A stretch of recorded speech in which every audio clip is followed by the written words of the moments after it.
to the Whiskey Cantina. I'm Jared. I'm Ray. And we are back for another video. We are continuing, like we promised, we are continuing with Scotches. Yeah. Different. Remember we talked about the last video, we were on the fence. We had tried the Glenlivet 14 year, but it was aged all in bourbon casks. I enjoyed it because I really like the bourbon. Raymond enjoyed it. It was good, but there was some smells and stuff that he did not. And it wasn't as, I think, knowing as little about Scotch as I do, it wasn't as Scotch forward as I think I wanted it to be. Right. So again, we mentioned before, Raymond is definitely more of a fan of just straight Scotch. I'm more definitely on the bourbon side. So I feel like as we now jump into a Glenlivet, 12-year single malt Scotch, specifically straight Scotch, I think it's going to be interesting. I don't know. Being put to the test. Yeah. I don't know. I don't know how I'm going to feel about this. It's very emotional. Yeah, it gets very good reviews. Obviously, it's their signature line for Glenlivet. Glenlivet has, just so you guys know, there's Macallan, there's Glenlivet, there's Glenfiddich. Gosh, I'm drawing a blank on a lot of the major Glenbloober and Glenblander. There's a ton of different ones. This is also a Speyside.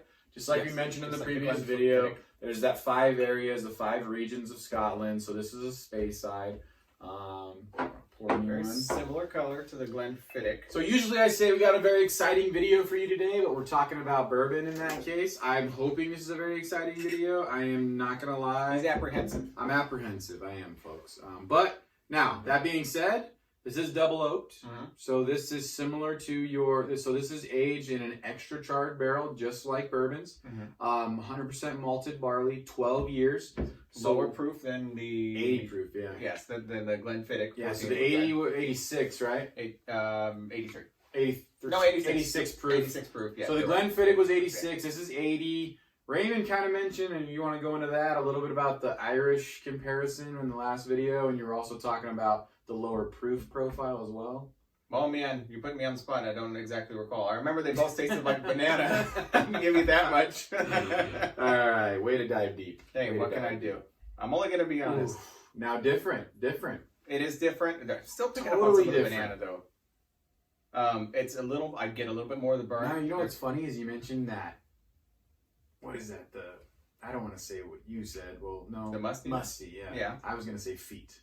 Yes, that's how I said sock. That was my first description of the smell of the Glenfiddich was sock.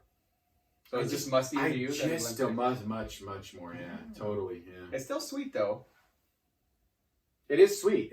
Now, now let's be fair. Okay, we got to understand we're dealing with malted barley, 100% malted barley. It's got a different flavor profile. It's got a different smell to it.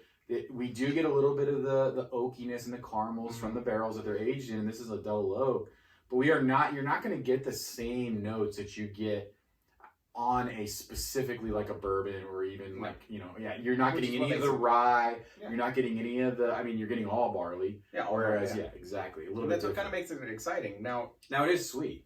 Think about apple juice because that is one of the notes that we're supposed to be picking up on, and I actually do pick up on a little bit of apple. I do pick up on apple. On apple actually. I don't. I mean, I guess you could say apple juice, but yeah, I'd say apple juice because it's more sugary. It's sweet, Yeah. I do get the oak. Do you get the oak? Like, do you get that little bit of like the oakiness? I mean, it's a double oak, so it's a little bit different than your normal just straight Scotch. I'm not picking up much of the oak on the nose. It's kind of funny that we go from a Scotch that was aged in bourbon barrels to a double oak, and then eventually we're gonna go to a real just straight Scotch. And we'll get there.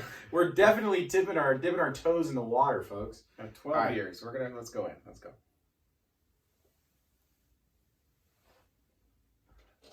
Oh, that's so much more Scotchy. I picked up. There's a lot more of a burn. I like it though. It burns all the way, the whole palate. It's not nearly as sweet on the palate as it is on the nose either. I get the sweetness though. Honestly, you know what's funny is I actually get a little bit of that apple on the palate. I actually get a little bit of the apple back, which is rare when we get the nose. It's just on the tip of the tongue for me, the apple. Right, but when we get the nose on a bourbon, it's very rare to get that on the palate. You know what I mean? It changes. This is different. This almost tastes like it smells to a certain extent without the mustiness. Yeah, it's more consistent. Yeah, it's more consistent. Yeah. The burn though, was a big burn for me. And it's a good burn. I like it. I enjoy it. Surprising how much of a burn with an 80 proof. And it goes all the way for me. It burns, and then I literally feel it in the olfactory as well when I taste it. Olfactory. Mm-hmm. Look that one up, folks. The olfactory. That's really good, man. Okay. Just do me a favor and tell me whether or not you like this better than the Glenfiddich. Absolutely not. 100%. No. There's no way. There's no comparison to me. That Glenfiddich 14-year, hands down, is better than this. Now, that being said, this is not terrible. This is actually a pretty decent Scotch. You know what's funny is, we talked about it before, man. Scotch is different, and this is actually not a bad Scotch. But no, if you're going to compare it to me to that Glenfiddich 14-year, no, that had more. I like this better. Yeah, really? Yeah, I do. I really do. Yeah. Especially, I mean, even all the way down to the last taste I had there. It's got that banana flavor that I really like from these. You know what's funny? A lot more of the smoke. It's really good. I like it, man. It's not bad. Don't get me wrong. It's not bad.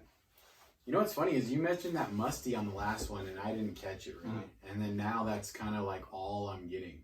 Oh, you remember when we were doing last time when we finished the glasses, seeing how much of the must that we could actually pick up on the empty glass, and it's almost identical to smell. So for me, for a Scotch, very good. Honestly, I would drink this hands down over Johnny Walker Black, hands down. This is a single malt versus a blended. Much less harsh. It is sweet. Don't get me wrong. I get apple. It's good. It's not terrible. I prefer that Glenfiddich. I mean, again, that's going to be the hard part for me is cool. just and dive I expected in. to like it more too, but I actually really enjoyed this. Yeah, it's not bad. Cool. You know what's funny is I don't want to jump down too many rabbit holes and bounce back and forth, but is this not like the Napogue? Like, is this not like? Does that not just give you a little bit of like? Yeah. To me, it's just funny. We're talking about 80 proof. We're talking about a Scotch, 100% malted barley. You know what I mean? It's like, to me, I get a lot of the Napogue Castle from this. But this is, I mean, the Napogue, there's less of the burn, and there's zero of the mustiness. Right. The mustiness, no. But I'm talking about just the taste. Like the actual, like even right now. Because like again, sitting, the banana. like, the aftertaste. Yeah. I'm just Napogue Castle all the way. That's why when we had that video, it was just funny. I was like, Napogue, because I get that. I can definitely single out that note of like barley, malted barley, and just barley in general. But that's cool. Honestly, though, you know, I'm actually feeling a little bit better about this Scotch journey. We're gonna find one you don't like. Oh yeah, That's and this isn't. I wouldn't say this again. I can never pick this over a specific bourbon, but.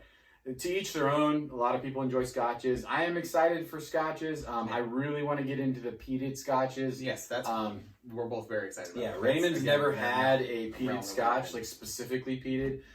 So again, and when I say that, folks, that means the malted barley, when they stop the process, they warm it with peat and it dries it out, but it gives it this campfire smell. So there's a lot of nuances. I've actually had some of those and I do enjoy those. So again, I like Scotch. This is not bad. I wouldn't say it's my favorite. I would pick it over a Johnny Walker 12, Johnny Walker Black. Yeah. I would definitely go with the Glenfiddich 14 over this, but you're saying you like this more. I did like this better, but it's worlds above the Johnny Walker. Oh, yeah. Worlds above. Yeah, cool. So great video. Good job. Honestly, folks, drink safe, drink responsibly. Drink safe, drink smart. Join us next time, please. Like, comment, subscribe. We're having a lot of fun doing this still. We'll be back next week. Cheers. Cheers.